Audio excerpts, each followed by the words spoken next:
नमस्कार, मैं शारदा पांडे आसान ज़िंदगी किसी एपिसोड में आपका स्वागत करती हूँ। आज मैं आपको बताऊँगी नवरात्रि पर्व के बारे में।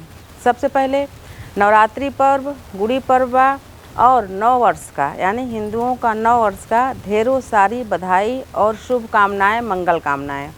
आपका ये सभी पर्व और श्री रामनवमी, ये चारों पर्वों का ढेरों सारी बधाई आपको दे रही हूँ। आप सभी भक्तों के लिए ये चारों पर्व मंगलमय हो, सुखमय हो। जैसे कि मान्यता के अनुसार मान्यता यही है कि इसी दिन यानी कि चैत नवरात्रि के शुक्ल पक्ष की प्रतिपदा यानी कि पहले दिन ही श्री ब्रह्मा जी सृष्टि की रचना शुरू किए थे। जो ये सृष्टि चल रही है उसकी रचना शुरू किए थे। और नव वर्ष, जैसे कि नया वर्ष हम लोग 1 जनवरी को पूरे विश्व में मनाया जाता है, लेकिन हिंदुओं का नया वर्ष नव वर्ष का जो गणना होता है कैलेंडर का, वो इसी दिन से यानी कि चैत नवरात्रि के शुक्ल पक्ष की प्रतिपदा के दिन से ही शुरू होती है। तो आप सभी को ये पर्व मंगलमय हो और सुखमय हो। मैं आपको बताऊंगी कि इस बार चैत नवरात्रि, इसको बासंती नवरात्रि भी बोलते हैं। तो ये बासंती नवरात्रि 13 अप्रैल 2021 मंगलवार से शुरू होके ये 9 दिनों का है। कोई भी हानि तिथि नहीं है, तिथि की हानि नहीं है। तो जो लोग 9 दिन का व्रत करेंगे वो दशमी के दिन पारण करेंगे, और जो लोग चढ़ती और उतरती का व्रत करते हैं वो प्रथम दिन व्रत करके और अष्टमी के दिन व्रत करके नवमी के दिन पारण करते हैं। तो मैं आपको बता रही हूँ कि आप इस बार नवरात्रि में क्या करें क्या ना करें। इस बार माँ दुर्गा अश्व की सवारी यानी कि घोड़े के सवारी पर आ रही हैं, प्रवेश कर रही हैं धरती पर, और मानव के कंधे पर माता प्रस्थान करेंगी। मान्यता के अनुसार मंगलवार के दिन घोड़े पर सवारी होके माता जब आएंगी तो ये राष्ट्र के लिए शुभ नहीं है, यानी ऐसी मान्यता है। लेकिन जब मानव के कंधे पर माता प्रस्थान करेंगी तो वो ये चीज़ें शुभ मानी जा रही हैं। तो कुल मिला के ये लोग मानता है, इसमें ज़्यादा भ्रम नहीं होना चाहिए। तो मैं आपको बता रही हूँ कि इस बार नवरात्रि का क्या महत्व है, और कई शुभ योगों में नवरात्रि पड़ रही है इस बार। तो इस योग के बारे में भी बताऊँगी। फिर जैसे कि मैं आपको कई बार बताई हूँ कि मैं इस समय प्रयागराज में हूँ, काफ़ी व्यस्त हूँ, प्रश्नों का उत्तर भी नहीं दे पा रही हूँ, पर नवरात्रि में प्रयास करूँगी कि आपके विशेष प्रश्नों का उत्तर दिया जाए। तो कुछ प्रश्न हैं जो कि जैसे कि मान लीजिए ये प्रश्न है कि 9 दिन का अगर हम व्रत न कर पाएँ तब भी क्या हम 9 दिनों का पूजा, दुर्गा सप्तशती जी का पाठ, कलश स्थापना, ज्योति प्रज्वलित करना, क्या हम ये सभी कर सकते हैं? तो मैं बोलूँगी हाँ बिल्कुल आप ये सभी कर सकते हैं। जैसे कि मैं बताई हूँ, आप आसान ज़िंदगी सर्च करके देखें। जो चौकी पहले दिन स्थापित की जाती है, ज्वार लगाया जाता है। ज्वार का काफ़ी महत्व होता है। जो ज्वार की हरियाली होती है, जब ज्वार आप लगाते हो तो इसमें कई विशेषताएं होती हैं।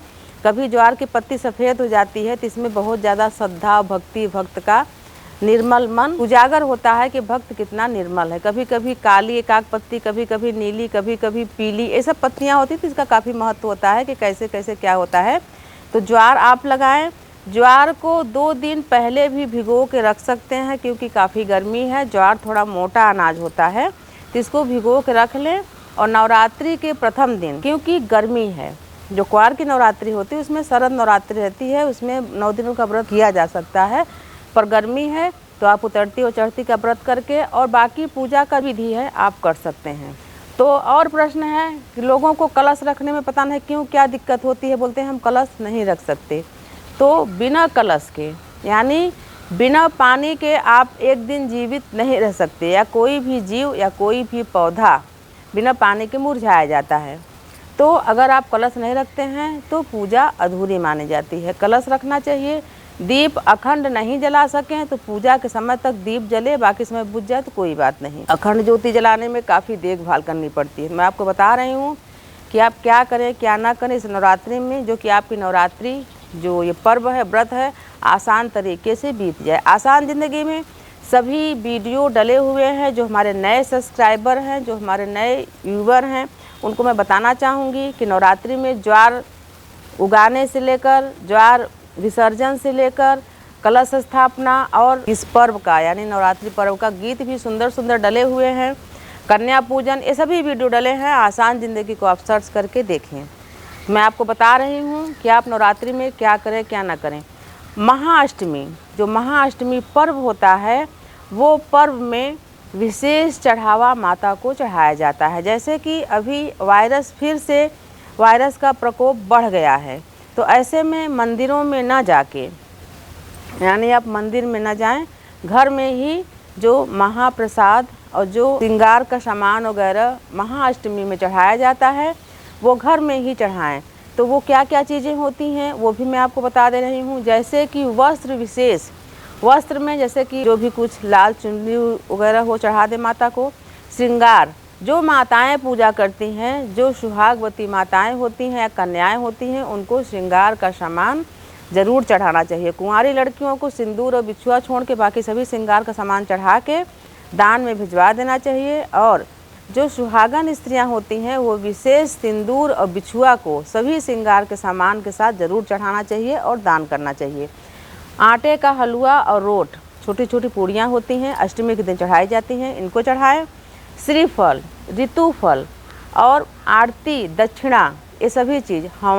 हवन का वीडियो भी आसान ज़िंदगी में हवन बनाने से लेकर हवन करने तक वीडियो दिखाया गया है, जो कि हमारा एक चैनल ऐसा है जो कि हम सब करके दिखाए हैं, तो आप उसको ज़रूर देखें।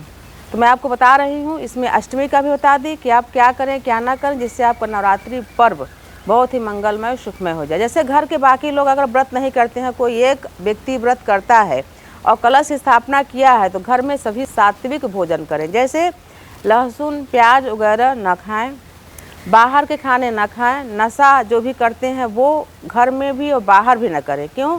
कि कोई एक व्यक्ति अगर पूजा करता है तो पूरे घर के सुख शांति के लिए करता है। तो सभी व्यक्तियों को चाहिए कि घर में जो पूजा या व्रत कर रहा है उसका सभी सहयोग करें, तभी पूर्णतः फल एक के साथ सभी को मिलता है। नहीं तो जो पूजा करता है वो अपना विधि निभाता है तो उसी भर को मिलता है, बाकी सब लोग बोलते हैं चलो ये पूजा करते हैं, हमको करने की क्या आवश्यकता है।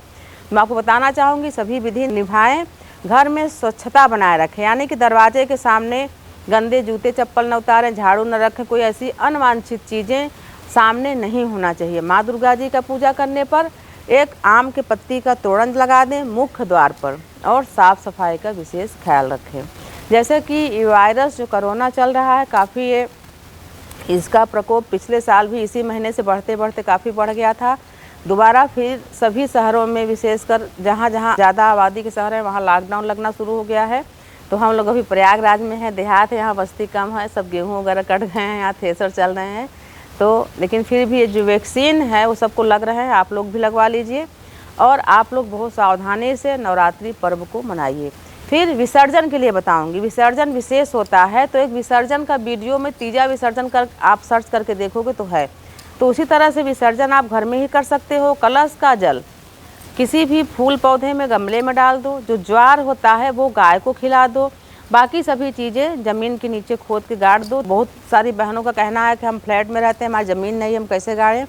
तो आप गमले की मिट्टी में भी जो भी चीज़ें हैं उनको दबा दो। जो नारियल कलश पर रखा जाता है वो फोड़ा नहीं जाता है, तो उसको आप रखे रहें। जब वायरस ख़त्म हो जाएगा तो गंगा जी में विसर्जन कर दें, या थोड़ी देर जाके मंदिर में भी दे सकते हैं। तो मैं आपको बता रही हूँ कि आप इस नवरात्रि में क्या करें क्या ना करें, जिसके कारण आपका नवरात्रि आसान तरीके से पूरा हो जाए। उसी प्रकार से कन्या पूजन की भी दिक्कत आती है। जैसे कि मान्यता के अनुसार कन्या पूजन किया जाता है, चाहे 9 कन्या हो, 11 कन्या हो, 16 कन्या हो, 5 कन्या, 7 कन्या। वायरस के कारण, कोरोना वायरस के कारण कन्याएँ आती भी नहीं हैं, उनके माता पिता भेजते भी नहीं हैं, और ऐसा करना भी चाहिए। तो जो खिलाने वाले हैं, जो कन्या पूजन करते हैं, मैं उनको बताऊँगी कि थोड़ा सा समय निकाल के आप चाहें तो अष्टमी के दिन जहाँ महापूजा होती है वहाँ मंदिरों में कन्या पूजन होता है, तो सावधानी पूर्वक वहाँ जाके कुछ खाने पीने की सामग्री या कुछ पैसा दे सकते हैं। नहीं तो गाय को भी 5 या 7 पूड़ी बना के और थोड़ा हलवा रख के ठंडा करके गाय को भी खिला सकते हैं। मतलब जैसे कि मान लीजिए आप कितने कन्या खिलाने का संकल्प करें हैं, 9 या कितना, तो उतनी पूड़ियाँ बनाएं। सभी पूड़ियों पर हलवा रख लें और सभी देवियों का, जैसे माँ दुर्गा, माँ सरस्वती, महाकाली, महालक्ष्मी, माँ गौरी और जो भी देवियाँ हैं, माँ धरती, तो इन सभी देवियों का नाम लेकर, माँ विंध्यवासिनी, माँ शारदा, माँ वैष्णो देवी, सभी देवियों का नाम लेकर एक एक करके गाय को आप खिलाती जाएं। तो ये सब महाशक्ति के साथ साथ माँ हैं और कन्या भी, कन्या रूप भी हैं। गाय को आप खिला सकते हैं। तो फिर हमारी बहनों का प्रश्न रहता है कि उनको गाय शहरों में नहीं मिलती हैं। यहाँ तक कि हमसे विदेश की जो बहनें हैं, हमारे भारत की जो रहने वाली हैं, विदेश में रहती हैं, वो भी हमसे जुड़ी हुई हैं और उनको काफ़ी आसान तरीके से पूजा पाठ का वीडियो भी मिल जाता है। तो जो भी सुविधा हो, मान लीजिए आपको गाय भी न मिले तो आप संकल्प करके इन चीज़ों को रख लें कि जब भी कोई सुविधा होगा, कन्याएँ मिलेंगी तो हम बाद में खिला लेंगे। और मैं आपको बताना चाहूँगी कि आप किसी भी व्रत का या किसी भी चीज़ का आप जब संकल्प लेते हैं, यानी आप मुख से अगर बोल देते हैं, तो उसको पूरा करना अति आवश्यक हो जाता है। वो चाहे मनुष्य से आप किसी चीज़ के बारे में बात करें या भगवान से या किसी से चीज़। ऐसे कभी कभी क्या होता है, 9 दिन के व्रत का संकल्प ले तो लेते हैं, पर किसी न किसी कारण से व्रत और पूजा बीच में ही छूट जाता है। तो ऐसा न करें। दृढ़ संकल्प वही होता है कि आप कहीं भी, अब जैसे कि तमाम प्रश्न होते हैं कि हम यहाँ संकल्प ले लिए पर हमको अति आवश्यक काम है, कहीं बाहर जाना है तो हम व्रत छोड़ रहे हैं। मैं बोलती हूँ आप बाहर जाओगे तो व्रत छोड़ोगे क्यों? व्रत आप साथ में रखो ना, मत खाओ एक दिन, कुछ नहीं होता। आप वहाँ पहुँच जाओ या आप अपने साथ में फल ले जाओ और आप अपना व्रत कंटिन्यू रखो। बीच में व्रत नहीं छोड़ा जाता।